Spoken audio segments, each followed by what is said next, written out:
Om Sahana Vavatu Sahanau Bhunaktu Sahaviryam Karavavahai Tejasvinavadhitamastu ma Vidvishavahai. Om Shanti Shanti Shanti. Vasudevendra Yogindram Natva Jnanapradam Gurum Mumukshunam Hitarthaya TattvaBodha-17.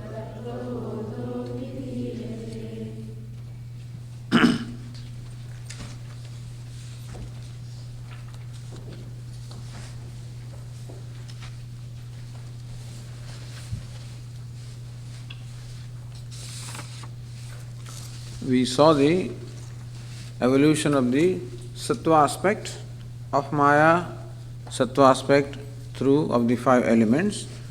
Now the author discusses the evolution of the rajas aspect. Sattva means knowledge, rajas means activity, and tamas means inertia. These three things we have: knowledge or tranquility, activity, and inertia. So we have all these three aspects in our personality. We have the knowing person, we have the active person, as well as an inert person. So our body is inert, organs of action and pranas are active, and the sense organs of perception and mind are the knowing faculties. So now, on the page 32, describing the evolution of the rajas aspect.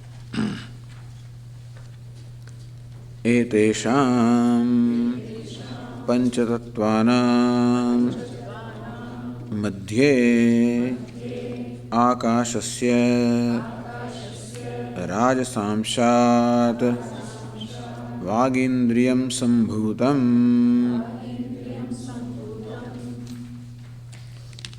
Etesham Panchatattvanam Madhye, among the five elements that we have, Akashasya Rajasamsat, from the rajas aspect of the element Akasha, Vagindriyam Sambhutam. So five organs of action are shown as having evolved from the rajas aspect of the five corresponding elements. So organ of speech is said to be to evolve from the rajas aspect of the element space. Then further, Vayoho Rajasamshad Panindriyam Sambhutam Vannehe Rajasamshad Padendriyam Sambhutam Jalasya Rajasamshad Gudendriyam Sambhutam Prasivyaha Rajasamshad Upasthendriyam Sambhutam.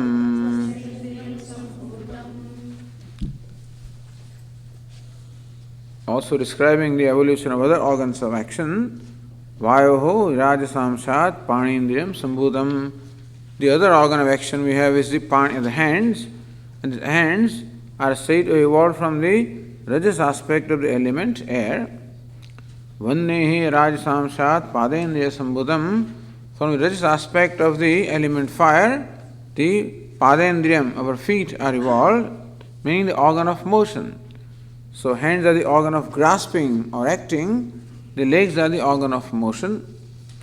Jalasya Rajasamshat Gudendriyam Sambhutam. From the rajas aspect of the element water, although I have myself a different opinion of this description, so from the rajas aspect of the water it says the anus organ of evacuation is born, but I think it should be really the genital organ should be born from the rajas aspect of water. And Prasivyaha Rajasamshat Upasthendriyam Sambhutam, from the rajas aspect of the element as the organ of evacuation, is born.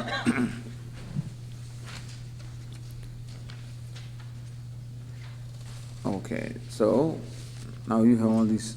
Then go to the main chart.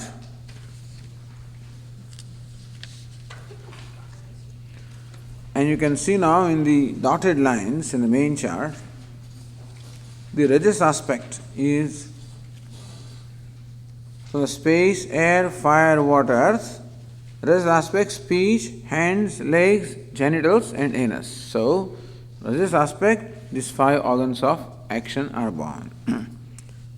Again, there is a correspondence between the organ of action and also the respective element from which it is born. 2. Oh, that's interesting.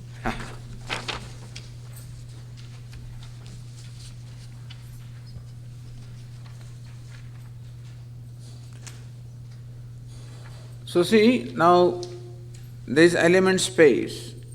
The sattva aspect, the organ of hearing, which perceives the sound which is the quality of space. And from the rajas aspect, the organ of speech, which produces sound which is the quality of space. So, the sattva perceives, rajas responds. So, organ of hearing, which is the product of sattva aspect of the element space, perceives the sound. The speech is the product of the rajas aspect of element space, produces sound. Then go to the next one, the air. From rajas, the sattva aspect, the skin which is touching, the organ of touch. Rajas aspect, hand with which we touch. So, one perceives the touch, other produces the touch. From the fire, the eyes, which are the product of the sattva aspect, which perceive the color. Legs, they take you to the color. So they perceive the color and form, and legs are the product of the rajas aspect of the element fire. They take you to the form and color. Then from the rajas sattva aspect of water, tongue, which tastes water, which is the taste. And from rajas aspect, genitals, which reject water or ignore the water.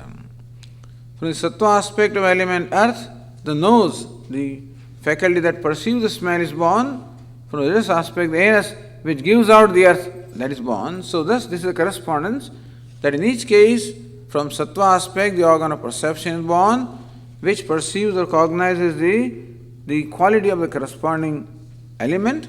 And from the rajas aspect, the organ of action is born, which responds with that, the quality of that particular element.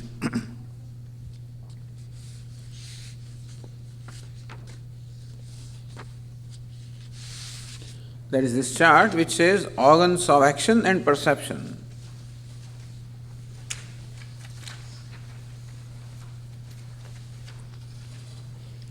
Where this is what we have said is summarized here. So there is sattva aspect and rajas aspect. Then it says element, space, air, fire, water, earth.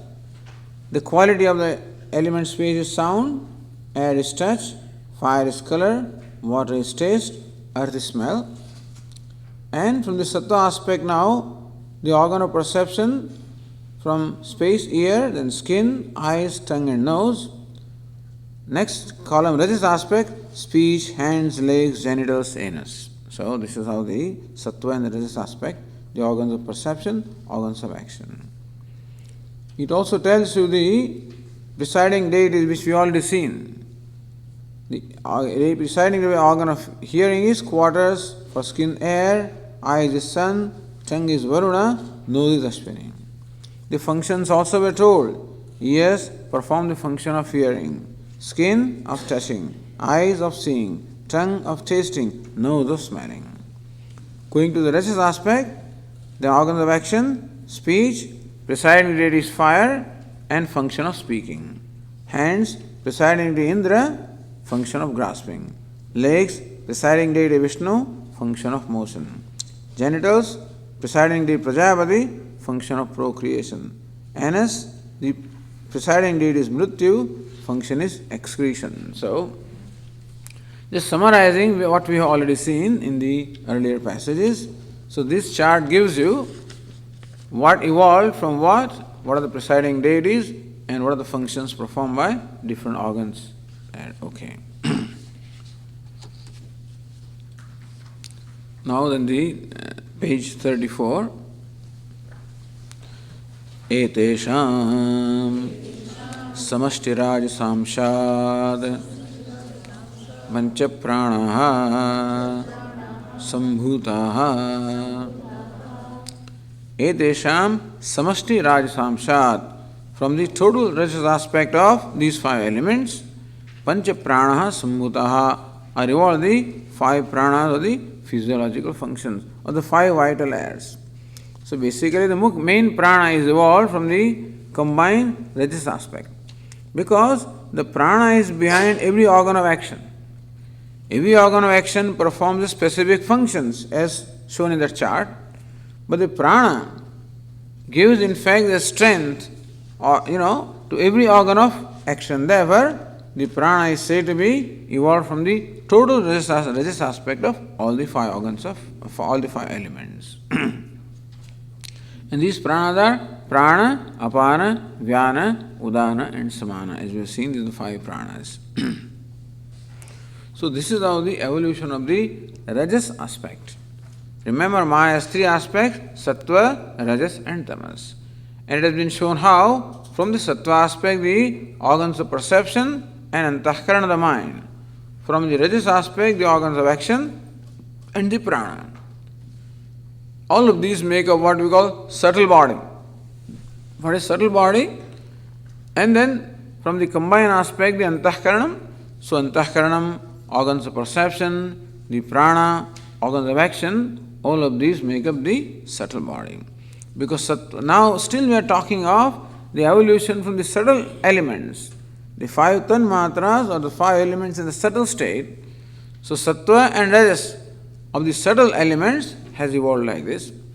Now comes the evolution with tamas aspect, where this is the gross creation. But understand that as yet the tamas also is subtle, because first when these five elements are created or they evolve, they are still tanmatras or in the subtle state.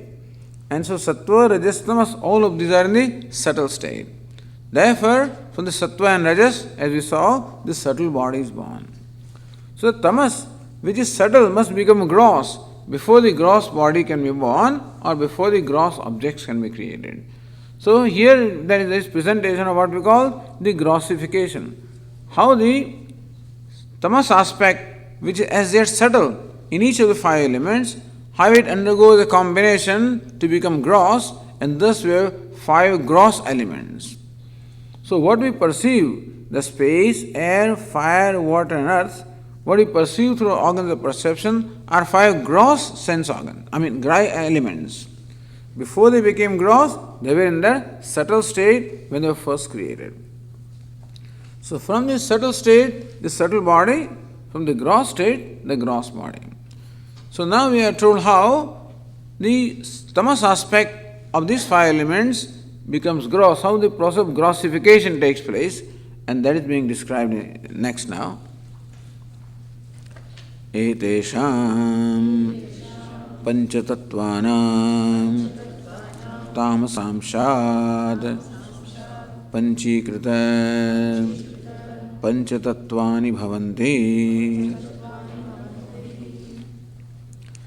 From the tamas aspect of these five essential principles or elements, the five elements made of fivefold. So panchikaranam is, pancha means five, panchikaranam making it fivefold. What is one is made fivefold, so fivefold combination. So now this tamas aspect of these five elements undergoes the combination, fivefold combination, and that is how we have the five gross elements. If you look at your main chart again, we have the chain line there showing the tamas. So in each of the five elements, space, air, fire, water, earth, there is sattva, rajas, tamas. So if you follow the tamas, the chain line, all that tamas from all the five elements combines the total tamas aspect, which gives us a panchikaranam. From that the five gross elements are shown to be created or evolved. And that is how we have the 24 elements. All the numbers are also given. That's how the 24 essential principles or 24 tattvas. Chaturvimsati tattvani.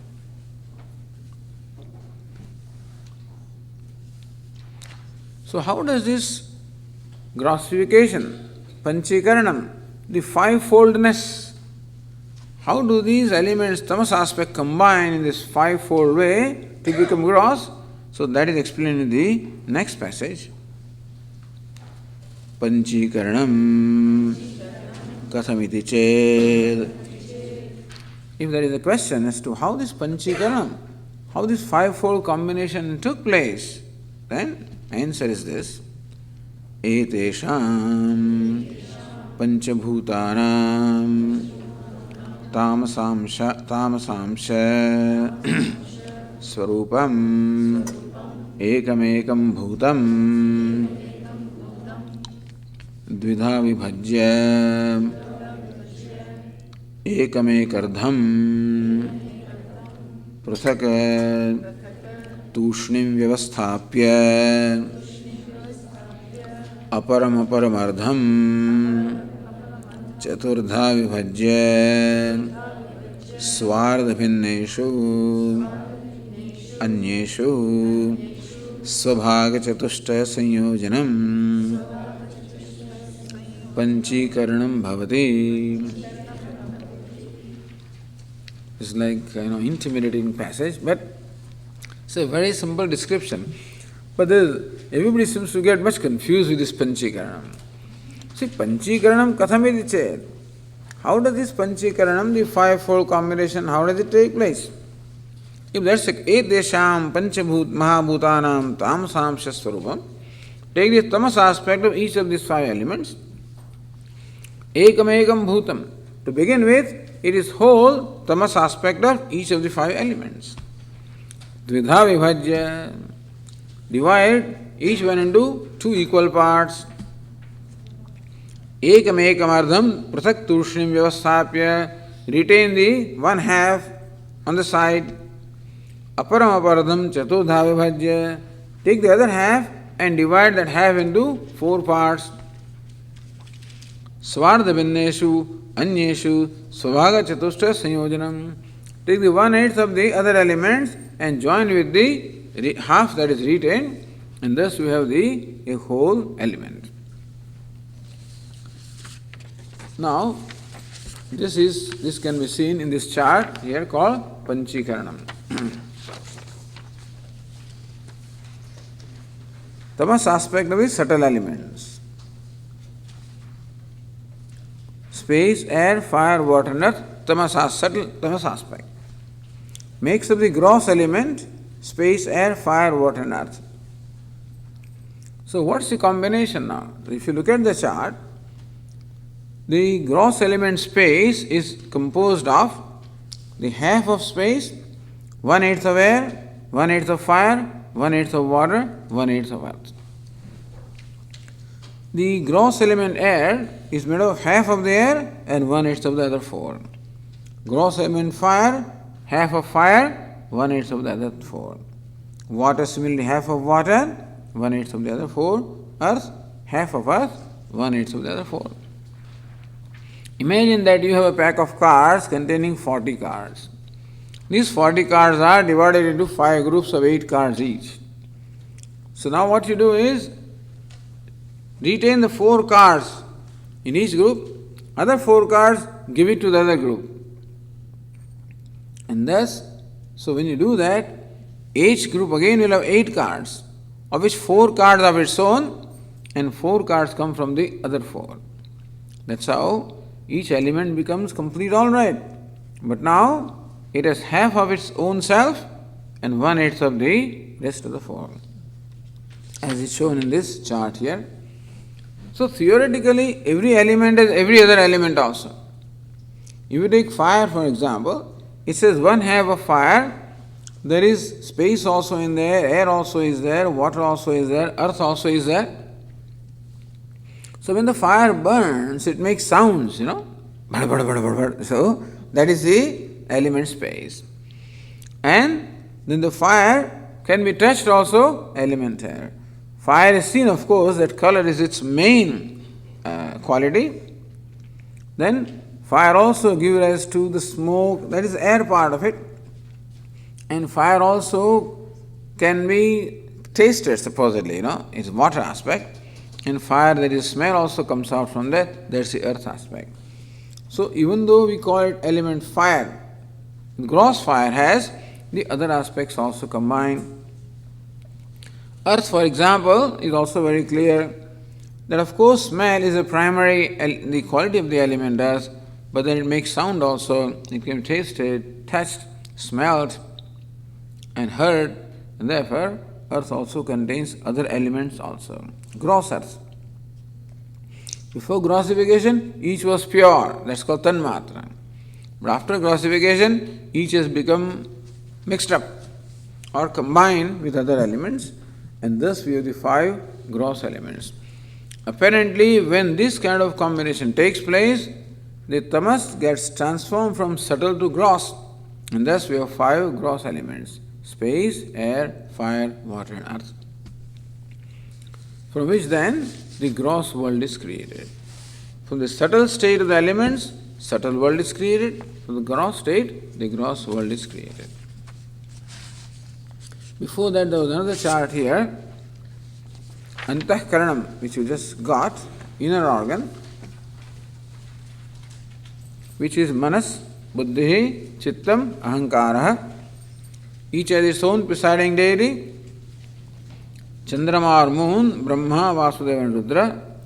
Each performs its own function, Sankalpa, Vikalpa or decision and doubt, then decision, memory and egoism.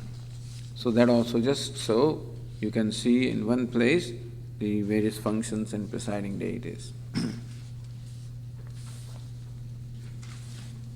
So now I think that takes care of all the charts. We have seen how all the 24 tattvas or essential principles have evolved.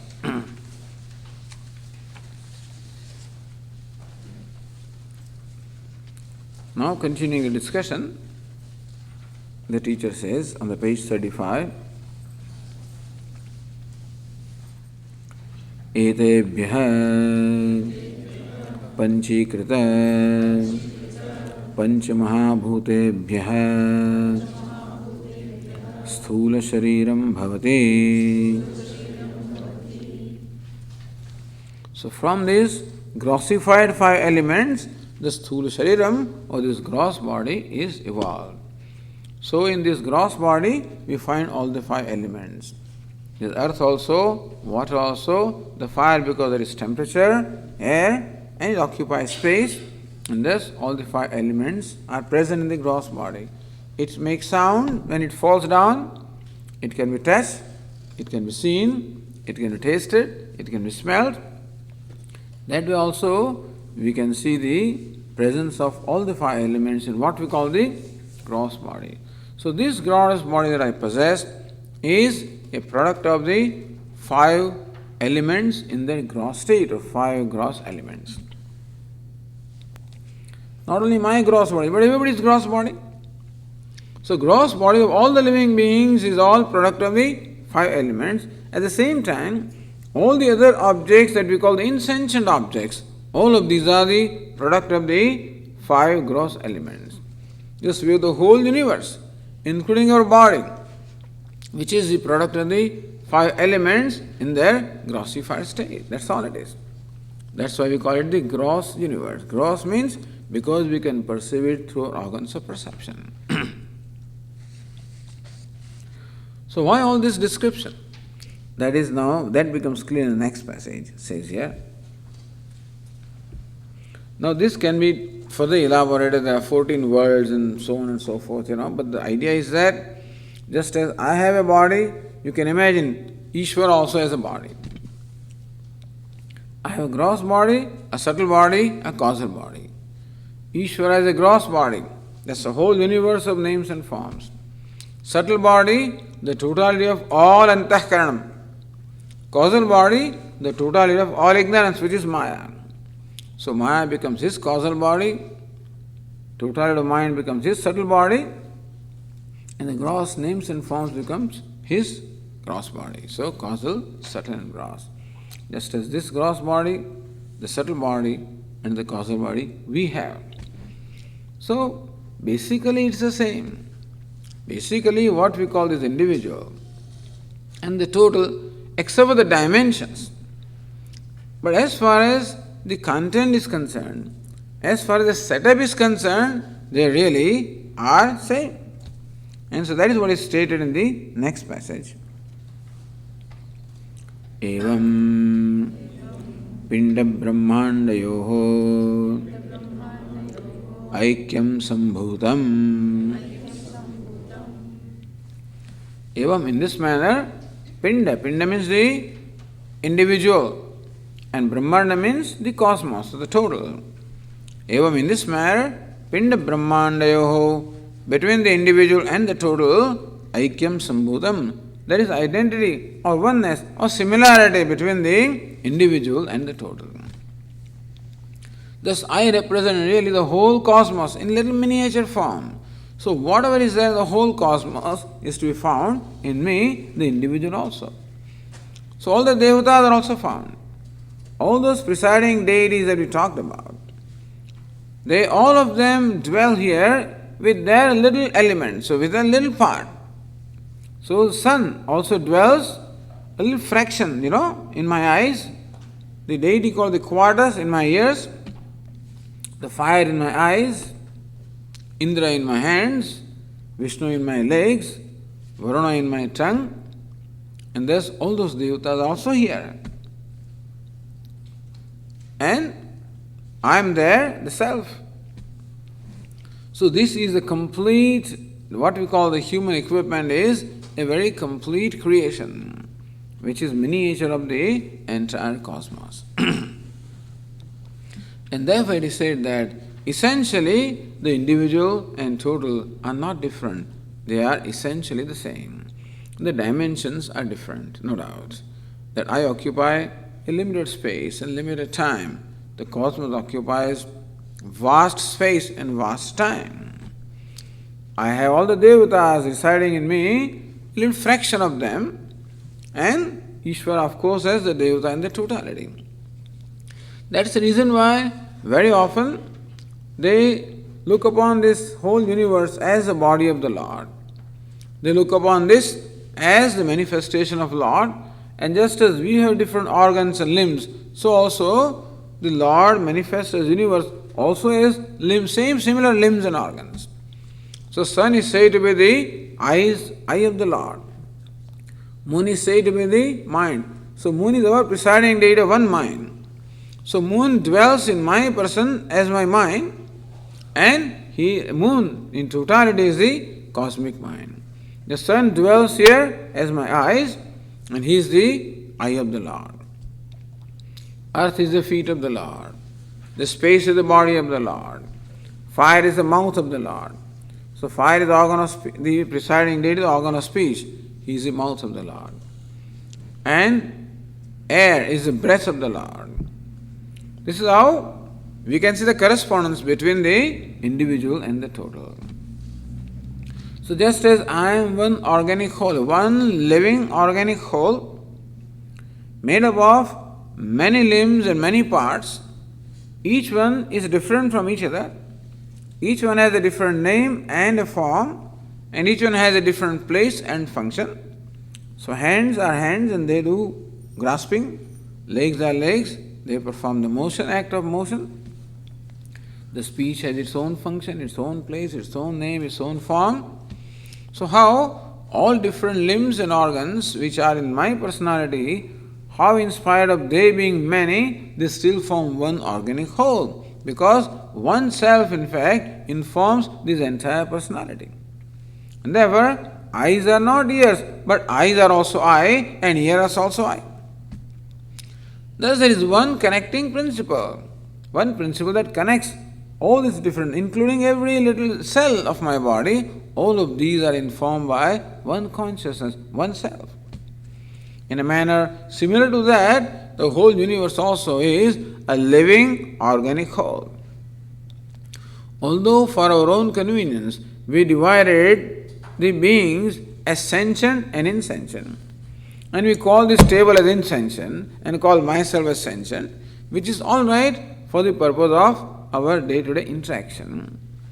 But as we said earlier, the why is certain object insentient because it does not have the subtle body. Why am I a sentient being? Because I have a subtle body. That's all. So the presence or absence of subtle body creates a difference between the manifestation of intelligence. But the Chit or intelligence is present everywhere. We'll see the Sat Chit Ananda.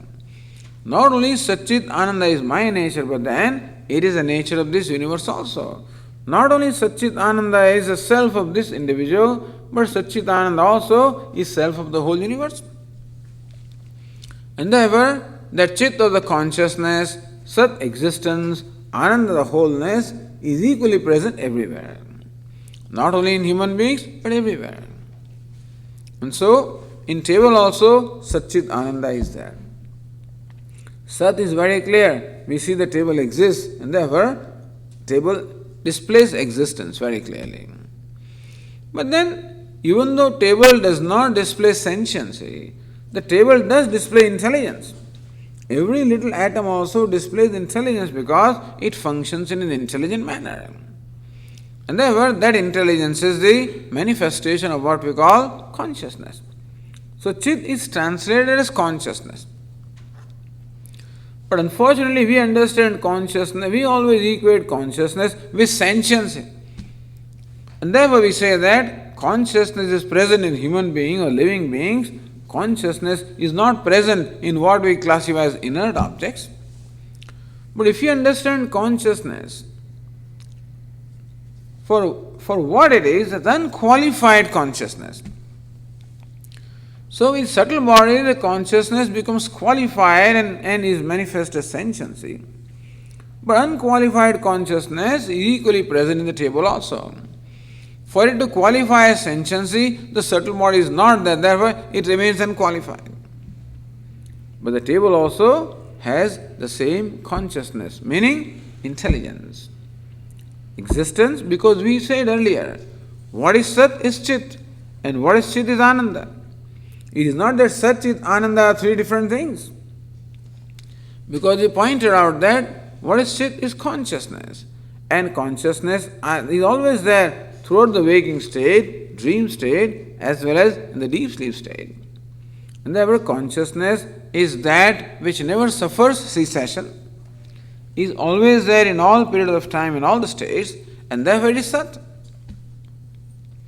And consciousness is unqualified, boundless, limitless, and therefore is Ananda. So what is Chit is also Sat, and what is Chit also is Ananda. Therefore, Sat, Chit, Ananda are not different things. They are the same thing. Therefore, if you say that this table exhibits Sat or existence, that means it exhibits Chit also, because Sat is Chit. So how do we understand that? We understand it this way, that same Chit in me manifests as sentiency because of the presence of the subtle body. In table, it does not manifest, it remains dormant as far as the manifestation of sentience is concerned. It is not there, but the Chit or intelligence is equally present. Therefore, the table also remains or displays intelligence. It's an intelligent entity. It stands here. It can carry certain weight according to certain laws. That is intelligent. The walls are standing. That is intelligent. The atom is moving. Is intelligent. Is all in accordance with an order. What is meant by intelligence is that it is in keeping with the order, keeping with the fundamental laws, which laws are the manifestation of one fundamental law. Which fundamental law or order is manifestation of intelligence, which is nothing but that consciousness. And therefore, inasmuch as everything displays intelligence, everything functions according to law, therefore everything displays that intelligence, and that in that sense everything also displays what we call Chit. Don't translate it as consciousness, Chit, that's all. So, and everything also displays a total self-sufficiency. Ananda is there everywhere. And therefore everything has the capacity to give me ananda. The table also has the capacity to give me happiness. Every object has the capacity to give me happiness. It is up to me whether I can tap that happiness or not. It's all there, it is for me to tap. When can I tap the happiness present somewhere? When my mind enjoys sattva. So when my mind becomes non-demanding, it becomes gracefully accepting, then it sees the harmony or the beauty or the order which is present everywhere. And that is what is the cause of joy or happiness. And therefore, everything that is in the universe exists, of course, is very clear. It is in keeping the law, therefore there is intelligence or chit. At the same time, everything displays that harmony, intelligence, beauty, and therefore everything has the capacity to give me happiness. Thus, that Sat Chit Ananda is not only my nature, but then it is the nature of everything. Although that is the subject matter that comes later on. Right now, the Aikyam or the oneness that is shown is at the level of personality.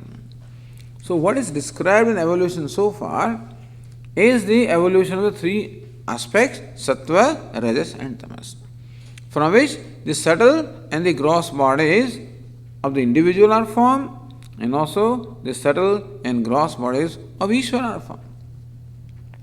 Therefore, in essence, we are not different. Not only we are not different as consciousness, we are not essentially different even at the level of personality. Even you and I are also not different. If we recognize that your body also is 5 elements, or Annarasa is also modification of food, and my body also is modification of food, what's the big difference?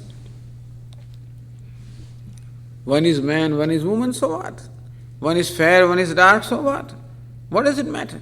One is tall, one is short, one is lean, one is... But it is Annarasa. It is only 5 elements. So thus, if we reduce our association with the very fundamental things and don't project upon that, if you look at the things as they are fundamentally, then we find that what we perceive is nothing but the 5 elements. Because I give so much importance to this upadhi, therefore I give importance to other upadhis also. And that is why all I can see is just the outer form. That is how far my perception penetrates. But if I recognize there is also 5 elements, there is also 5 elements. As our great Adi Shankaracharya has this famous experience that once when he is returning early morning in the bylanes of Banaras Kashi, having taken a dip in the Ganges early morning at dawn, when you can't see clearly, returning and going to Lord Shiva Kashi Vishwanath with a kamandul in his hand in which he has filled the Ganges water. Along with him perhaps are a few disciples also. Very narrow lanes of Banaras. And he must be in his own, world, I don't think he was walking on the earth. He must be Brahmasmi, he must be in his own world. And all of a sudden, he discovered that this narrow lane is blocked by a huge person. He was a sweeper, sweeping the streets early morning. And by habit, Shankaracharya says, Gaccha, gaccha, move away. Because that samskaras are there, that when you have taken bath, you do not touch anybody. Otherwise, you have to take bath again.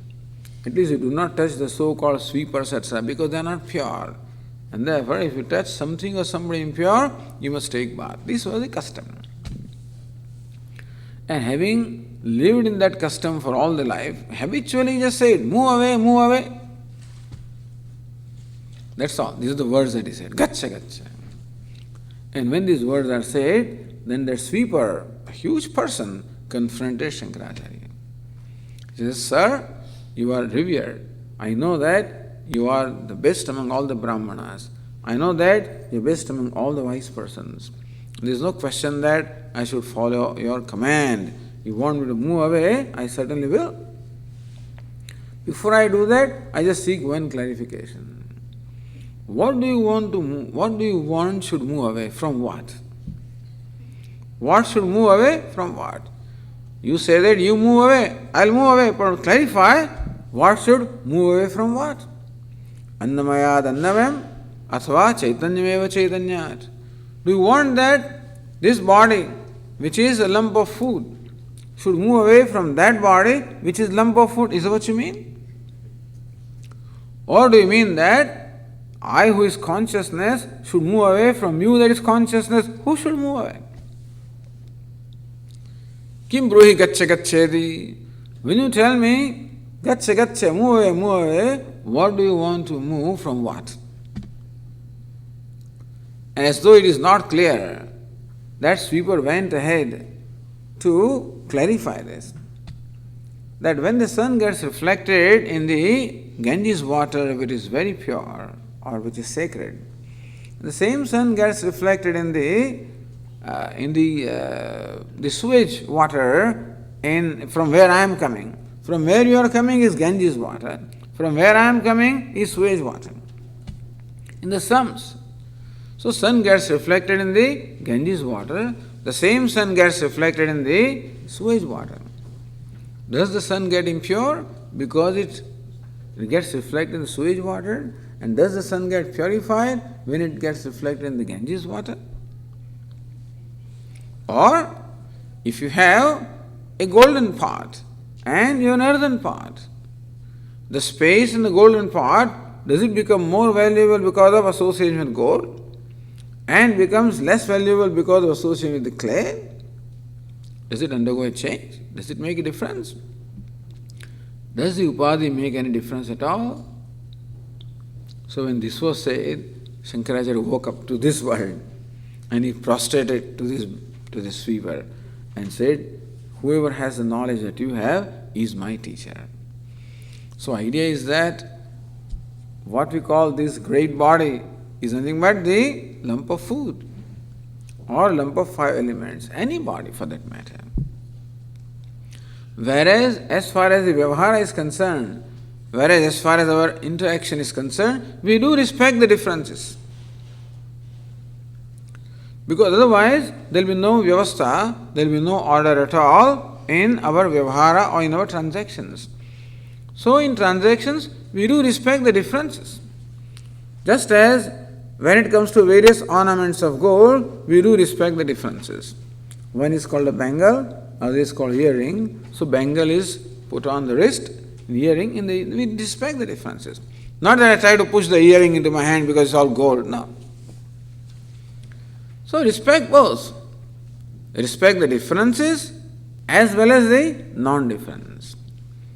The difference becomes an ornament if the non-difference is respected. Otherwise, difference becomes a cause of conflict. So difference causes all conflict and ultimately sorrow when the non-difference is not recognized. Recognizing the non-difference, then when I deal with the difference, then it becomes a play. So recognize that all the ornaments are gold. And if it is bangle, all right, bangle is a name, form and a function, respect it. Earring has a name, form and function, respect it. But if the poor bangle thinks that I am a bangle, and look at the chain, look at the earring, look at the, what you wear in the feet, So look at those things. And sometimes bangle may feel a little bit discriminated against because this woman is all the time washing clothes and, washing dishes, and this poor bangle is either hot and cold in the sun and gets worn out, and so it thinks, I wish I was a chain in which I would have been protected. Chain is always protected. Poor chain thinks, look, I have no place, I'm always inside, hardly anybody watches me. Had I been bangle, maybe everybody would have taken note of me. So the poor bangle feels jealous of chain feels jealous of earring is jealous of nosing is jealous of something else. And this tremendous jealousy. When the difference is made an issue. When difference that obtains at the superficial level becomes an issue, then there is nothing but conflict because no two things are alike. Everything is unique. No two things are alike or identical. As Swamiji says, even the two earlobes are also not identical. Even though the fingers may look identical, the fingerprints are not identical. And therefore, if difference is made an issue, then there will always be divisions and conflict. And so, while respecting the differences in the Vyavahara, because Bhagavad Gita says how the wise person sees oneself in a Brahmana, in a cow, in an elephant, in a dog, in everybody, in a sweeper. But that is a vision. As far as the interaction is concerned, you respect everybody what they are. So if Brahmana comes, you give him one seat. You don't give that seat to a dog. Dog gets its own seat. Brahmana gets his own seat. Cow has its own place. Elephant is another place. So while accepting this difference in Vyavahara, we should keep in mind the non-difference that is obtaining. Then the differences are not a problem. But if non-difference is not noted or is not known, then differences become the problems. Therefore, TattvaBodha says, Evam Pinda Brahmandayoho Aikyam Sambhutam. In this manner we have shown how the Pinda, the individual, Brahmanda, the cosmos, in fact, are similar. Even though it says Aikyam, Aikyam is not identity as much as similarity. There is identity from the standpoint of the five elements also. The one same stuff. One is small in size, other is big in size, but the same stuff makes up this. And so Vedanta teaches us oneness even at the level of upadhi. Not only oneness at the level of the self or consciousness, but oneness at the level of upadhi as well. So that also we should know. That is all Prakriti. Either five elements or Prakriti matter. So it's all matter. Doesn't matter in what form it is. Doesn't matter what the manifestation is. What is it? It's chocolates. That's all. In whichever wrapper it comes, what does it matter? Children fight for wrappers. So when they see, then they choose prasada here in this country, No, Swami, I want that one. When we give him candies, I want that one. He wants a candy with yellow wrapper. This other fellow wants it with red wrapper, not recognizing that the candy is the same in all the wrappers. When wrapper becomes important, then they all fight. If you recognize all candy, it doesn't matter in what wrapper it comes. And so, unfortunately, we always look at the wrappers. So this shows even the wrappers also are essentially the same. The colors may be different, but essentially the same. So this is a wrapper. This body-mind complex, the gross and subtle body, are wrappers. And it's nice. If they're wrappers, then you can enjoy the variety. But why did God make so many? Why should He not? Just so that you can enjoy the variety, because otherwise you get bored. Same thing every day. Therefore, the variety is for us to enjoy. But if that is not understood, the variety becomes a source of all conflicts. Then I am Hindu, and somebody is a Muslim, somebody is a Christian. This is a man and woman. This and Indian, non-Indian, American. All kinds of differences. Let them be there. Vedanta says that variety or difference is not a problem in life. It is in fact the glory. It is in fact a great ornament that there is diversity. And understand how Hinduism has understood the diversity, how there is a provision for diversity. Even what we call Varnashrama Vyavastha, that dividing the society or recognizing the four castes or the four stages is recognizing the diversity. The four Purusharthas, Dharma, Artha, Kama, again variety, diversity. Everybody wants different things, fine, have it. Everybody is different, okay? You want different things, have it. And therefore diversity of actions also are prescribed. So the Vedanta or Hinduism recognizes diversity and provides for it in such a manner that while living in diversity, in course of time, we grow out of diversity. Not to perpetuate diversity, but to grow out of that. So that way, here we are shown the oneness or similarity obtaining between the individual and the total. Between every individual also, and also individual and the total. This will be useful later on when they will show the absolute oneness at the level of the self. So now, Tvam Pada is talked about, Tat Pada is talked about. Now, you talk about the identity of Tat and Tvam.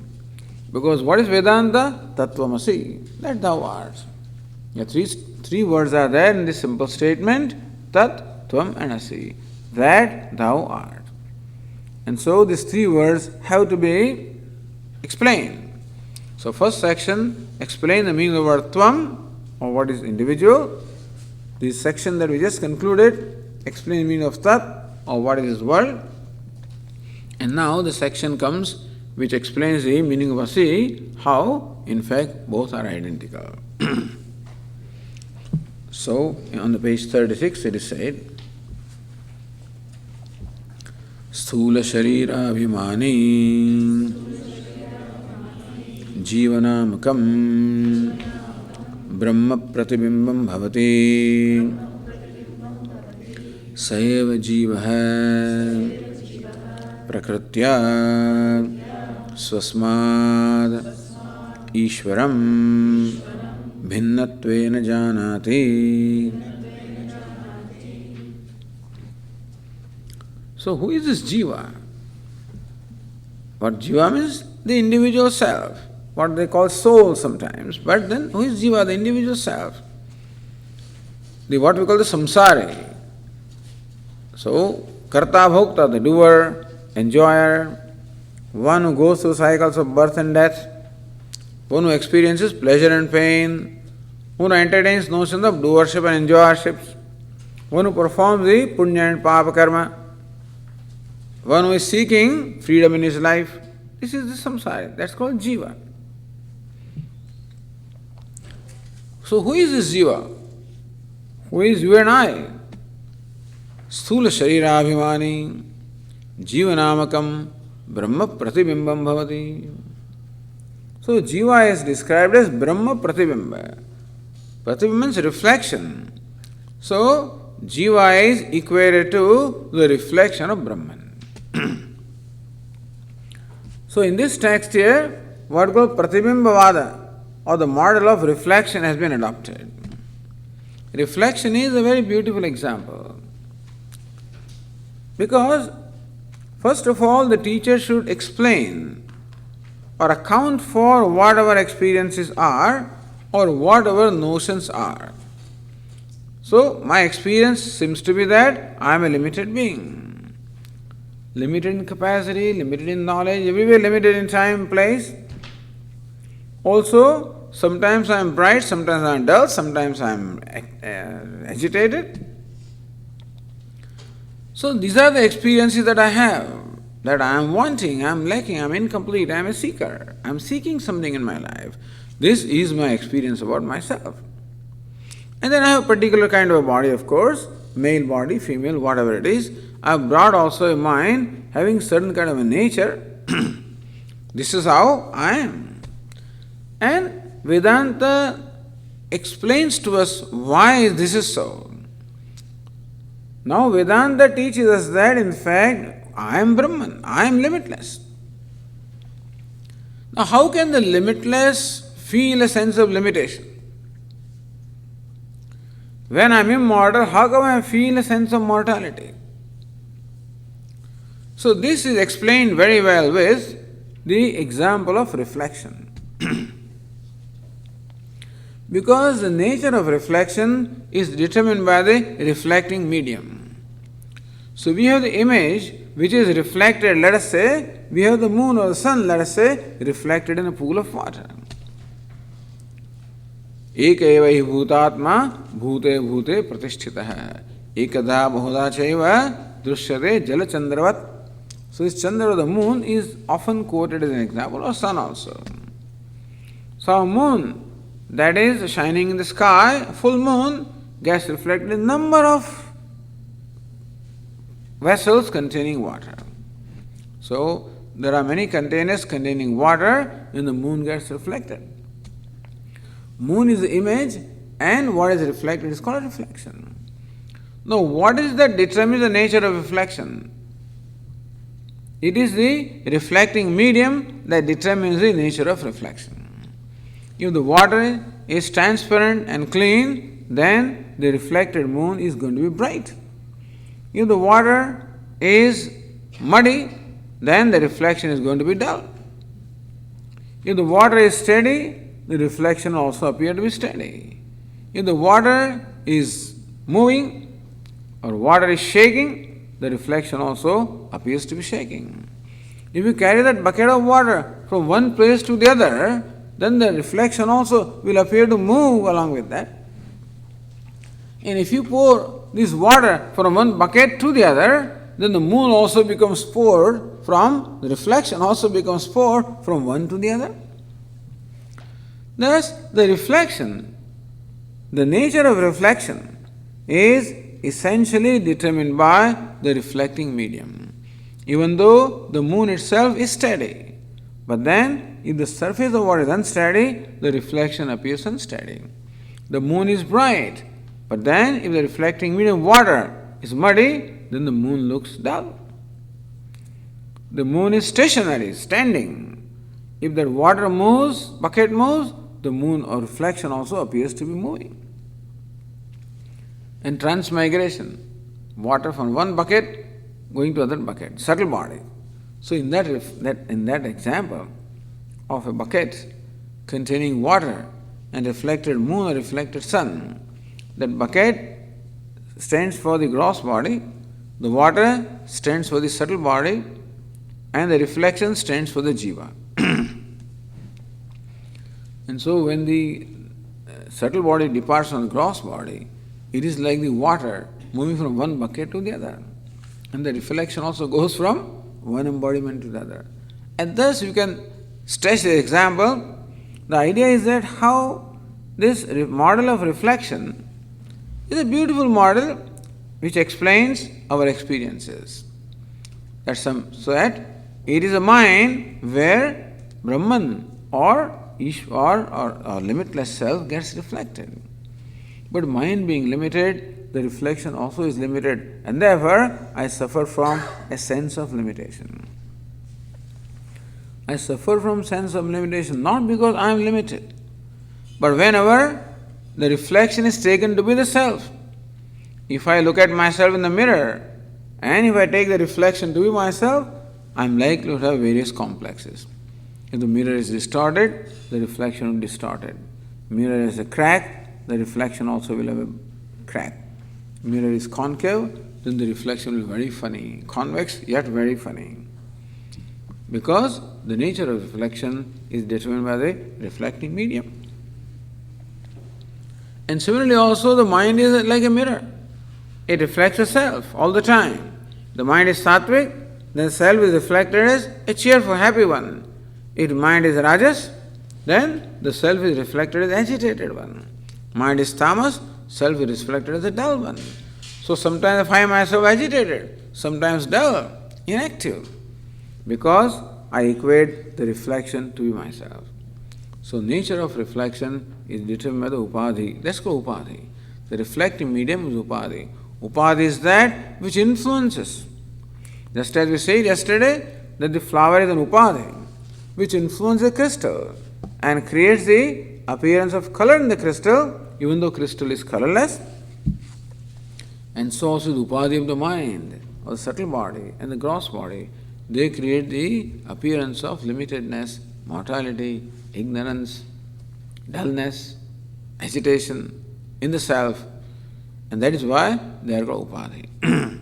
So this gross, subtle and causal bodies are called upadhi, and they impute their dharma or attributes upon the self, and that is how I have all these various notions or conclusions about myself.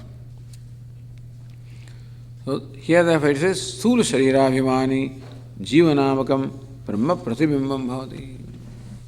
By itself, reflection is fine. It is the nature of water to reflect the sun or the moon. That's all right. But the problem is Sthula Sharira Abhimani. When the Abhimana of identification of the Sthula Sharira is done, that is when the problems come. And the one who identified the Sthula Sharira reflected in the mind and identified the Sthula Sharira is called Jiva. It is not really a reflection, but as though a reflection.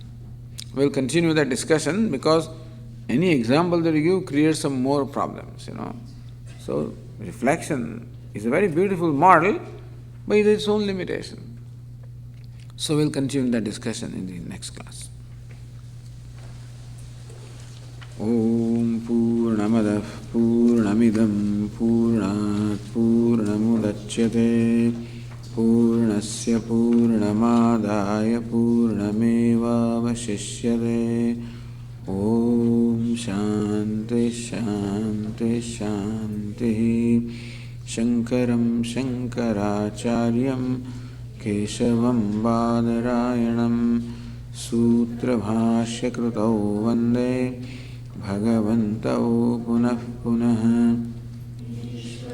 Gururatmedi Murti Bheda Vibhagine Vyomavadvyapta Dehaya Dakshinamurtaye Namaha.